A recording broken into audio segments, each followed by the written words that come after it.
在地新闻继续来到立法院，早起来举行着各委员会调集委员的选举，其中监督着三马精美国猪进口的卫权委员会甲经济委员会上届受到注目。结果，这个国民党甲民进党伫这两个委员会当中拢占一席。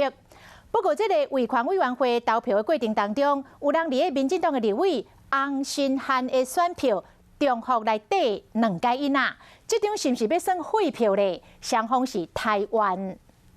没有道理，是胡说八道，讲不出道理。院长、副院长的选举办法不对吗？卫权委员会调委的选举中，其中一张关键的选票，伫洪新汉的架顶转2摆，和国民党立委陈玉珍讲这是废票。那你有没有6款的争议？1到6款哪一款争议？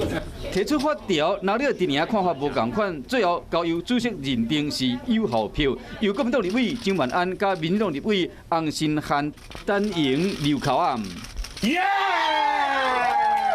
你要礼让给陈莹哦。投票前嘛是火药味十足，国民党立委党团总调林维洲因为不满反对三马精美国猪肉进口的时代力量立委王婉如支持民进党，骂实力是骗选票。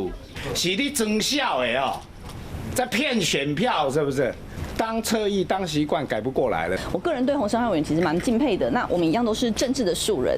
经济委员会嘛，因为民进党的邱新婉将票投家己，和这个民进党无多2席的调委拢替。这些政党都已经让民众失望。这一次招委的选举，我以及民众党党团已经决定，我们要走自己的路。社会真的会越来越把民众党跟国民党划在一起。 民进党甲时代力量都互人打标签，16席的调委内面，民进党摕到9席，国民党7席。新会期要安怎运作？考验正要开始。